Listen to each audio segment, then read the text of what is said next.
ಉತ್ತರ ಭಾರತದ ಪ್ರಯಾಗರಾಜಲ್ಲಿ ಕುಂಭಮೇಳ ನಡೀತಾ ಇದೆ ಸರ್. ತಮ್ಮ ಪಕ್ಷದ ರಾಷ್ಟ್ರೀಯ ಅಧ್ಯಕ್ಷರು ಮಲ್ಲಿಕಾರ್ಜುನ್ ಖರ್ಗೆ ಅವರು ಒಂದು ಹೇಳಿಕೆ ಕೊಟ್ಟಿದ್ದಾರೆ. ಕುಂಭಮೇಳದಲ್ಲಿ ಗಂಗಾ ಸ್ನಾನ ಮಾಡೋದ್ರಿಂದ ಬಡತನ ನಿವಾರಣೆ ಆಗೋದಿಲ್ಲ ಅಂತ. ಈ ಕುಂಭಮೇಳ ಮತ್ತು ಜನ ಎಲ್ಲ ಕರ್ನಾಟಕದಿಂದಲೂ ಭಾರಿ ಸಂಖ್ಯೆಯಲ್ಲಿ ಹೋಗ್ತಾ ಇದ್ದಾರೆ. ತಮ್ಮ ಬೆಳಗಾವಿ ಜಿಲ್ಲೆಯಲ್ಲಿ ಒಂದು 3-4 ಜನರದ್ದು ಡೆತ್ ಆಗಿದೆ ಕಾಲು ತುಳಿತಕ್ಕೆ. ಈ ಕುಂಭಮೇಳದ ಬಗ್ಗೆ ತಮ್ಮ ಅಭಿಪ್ರಾಯ ಏನಿದೆ ಸರ್? ನೋಡಿ, ಅದು ಅವರವರು ಇಂಡಿವಿಜುವಲ್ ಆಗಿ ಹೇಳ್ತಾರೆ. ಈಗ ನಮ್ಮ ಅಭಿಪ್ರಾಯ ನಾವು ಹೇಳ್ತೀವಿ, ಅದು ಪಕ್ಷದ ಅಭಿಪ್ರಾಯ ಆಗೋಲ್ಲ ಒಂದು ಸಾರಿ. ಈಗ ಅವರು ತಮ್ಮ ವ್ಯಾಖ್ಯಾನದಲ್ಲಿ ಹೇಳಿರ್ಬೋದು, ಪಕ್ಷದ ಅಭಿಪ್ರಾಯ ಆಗೋಲ್ಲ. ಸರ್ ಇಂಡಿವಿಜುವಲ್ ಆಗಿ ಹೇಳಿರ್ಬೋದು ಅಷ್ಟೇ ಅದನ್ನು. ಬಟ್ ಈಗ ಅವಘಡದಲ್ಲಿ ಸತ್ತಿರೋದ್ರು ಸರ್, ಜನ ಸತ್ತಿರೋದು, ಅದು ನಿಮ್ಮ ಜಿಲ್ಲೆ? ನಮ್ಮ ಜಿಲ್ಲೆ 4 ಜನ ತೀರ್ಕೊಂಡು ಹೋಗಿದ್ದಾರೆ. ಸೊ ಇವತ್ತು ಸಾಯಂಕಾಲ ಬಾಡಿ ಬಂದಿದೆ ಬೆಳಗ್ಗೆ. ಸೊ ಅವ್ರಿಗೆ ಹ್ಯಾಂಡ್ ಓವರ್ ಮಾಡ್ತಾರೆ ಅವ್ರ ಫ್ಯಾಮಿಲಿಗೆ. ಇವತ್ತು ಆ ಕುಟುಂಬ ತಮ್ಮ ಜೊತೆ ಸಂಪರ್ಕದಲ್ಲಿದೆ ಸರ್? ಅದು ಇದ್ದಾರೆ. ನಿನ್ನೆ ನಮ್ಮ ಎಮ್ ಎಲ್ ಎ ಅವರು ಹೋಗಿ ಬಂದಿದ್ದಾರೆ, ಅಲ್ಲಿ ಅವ್ರ ಮನೆಗೆ ಕಳಿಸಿದ್ದೀವಿ. ಇವತ್ತು ಕೂಡ ಎಮ್ ಎಲ್ ಎ ಅವರು ಇದ್ದಾರೆ, ಲೋಕಲ್ ಎಮ್ ಎಲ್ ಎ, ಅವ್ರು ಅಟೆಂಡ್ ಮಾಡ್ತಿದ್ದಾರೆ. ಸರ್, ಕುಂಭಮೇಳದಲ್ಲಿ ಹಿಂದೂ ರಾಷ್ಟ್ರ ಮತ್ತು ಹಿಂದೂ ಸಂವಿಧಾನ ಅಂತ ಒಂದು ಕರಡು ಪ್ರತಿ ಮಾಡಿದ್ದಾರೆ.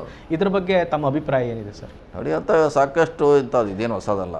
ನಾವು 30-40 ವರ್ಷಗಳಲ್ಲಿ ಈ ರೀತಿ ಭಾಷಣಗಳಾಗ್ತವೆ, ವೇದಿಕೆಯಲ್ಲಿ ಹೇಳ್ತಾರೆ.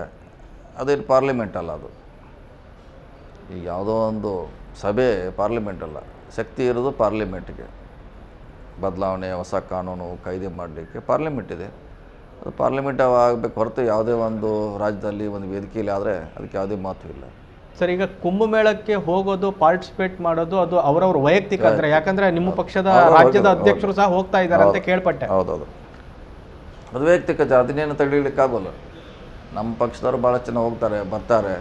ಅದು ಅವ್ರ ವೈಯಕ್ತಿಕ ವಿಚಾರ, ಅದರಲ್ಲಿ ಏನು ಪಕ್ಷ ಏನು ಮಾಡಲಿಕ್ಕಾಗಲ್ಲ. ಸರ್, ಅಮಿತ್ ಶಾ ಅವರು ಅಂಬೇಡ್ಕರ್ ಅವ್ರ ಬಗ್ಗೆ ಒಂದು ಹೇಳಿಕೆ ಕೊಟ್ಟಿದ್ದು ದೊಡ್ಡ ಮಟ್ಟದ ನೀವು ಕಾಂಗ್ರೆಸ್ನವರು ಹೋರಾಟ ಮಾಡಿದ್ದಾರೆ. ಇದ್ರ ಬೆನ್ನಲ್ಲೇ ಹಿಂದೂ ಸಂವಿಧಾನ ಪ್ರತಿ ಬರೋದು ಏನಾದರೂ ಲಿಂಕ್ ಇದೆಯಾ ಸರ್? ಯಾಕಂದರೆ ಈ ದೇಶದಲ್ಲಿ ಮುಂದೆ ಏನಾಗಬೇಕು ಅದು ಮೊದಲನೇದಾಗಿ ಜನ ಏನು ಹೇಳ್ತಾರೆ ಅಂತ ಹೇಳೋದು ಒಂದು. ಸಂತೋಷ್ ಲಾಡ್ ಅವರು ಪದೇ ಪದೇ ಈ ಹೇಳಿಕೆಯನ್ನು ಕೊಡ್ತಾರೆ. ಜನ ಏನು ಮಾತಾಡ್ತಾರೆ ಅದಕ್ಕೊಂದು ಫಸ್ಟ್ ಟೆಸ್ಟ್ ಮಾಡ್ತಾರೆ ಇದನ್ನು. ಈ ಹಿಂದೂ ಸಂವಿಧಾನ ಅಂತ ಹೇಳುವಂಥದ್ದು ಆ ಟೆಸ್ಟಿಂಗ್ ಟ್ಯೂಬಾ ಸರ್ ಇದು? ಅಲ್ಲ, ಅದನ್ನು ತರಲಿಕ್ಕೆ ಅವರು ಸುಮಾರು ವರ್ಷದಿಂದ ಪ್ರಯತ್ನ ಮಾಡ್ತಿದ್ದಾರೆ. ಅದು ಯಶಸ್ವಿ ಇಲ್ಲಿವರೆಗೆ ಆಗಿಲ್ಲ. ಸೊ ಅವ್ರು ಹೇಳ್ದಂಗೆ ಅದನ್ನು ಮಾರ್ಕೆಟ್ನಲ್ಲಿ ಹೆಂಗೆ ಫಸ್ಟು ಪಬ್ಲಿಕ್ ಒಪಿನಿಯನ್ಗೆ ಬಿಡ್ತಾರೆ, ಹೆಂಗೆ ಬಿಡ್ತಾನೆ ಇರ್ತದೆ. ಎಲ್ಲ ರಾಜಕೀಯ ಪಕ್ಷ ಆ ರೀತಿ ಮಾಡ್ತಾನೆ ಇರ್ತದೆ, ಏನು ಹೊಸದಲ್ಲ. ಸರಿ, ಅಂಬೇಡ್ಕರ್ ಅವ್ರ ಸಂವಿಧಾನಕ್ಕೂ ಈ ಹಿಂದೂ ಸಂವಿಧಾನಕ್ಕೂ ಏನು ವ್ಯತ್ಯಾಸ ಸರ್? ಜನರಿಗೆ ಏನು ಹೇಳ್ತೀವಿ? ಡಿಫರೆಂಟ್ ಆಗಿದೆ. ಅಂಬೇಡ್ಕರ್ ಸಂವಿಧಾನ ಮಾನವೀಯತೆ ಪರವಾಗಿರುವಂಥದ್ದು, ಎಲ್ಲರಿಗೂ ಸಮಾನ ಹಕ್ಕು ಕೊಡುವಂಥದ್ದು, ಅದು ಡಿಫ್ರೆಂಟ್ ಆಗಿದೆ. ಅವ್ರ ವಾದ ಕಲ್ಪನೆ ಡಿಫ್ರೆಂಟ್ ಆಗಿದೆ. ನ್ಯೂಸ್ ಫಸ್ಟ್, ನಿರ್ಭೀತಿಯಿಂದ ನಿಮ್ಮ ಪರವಾಗಿ.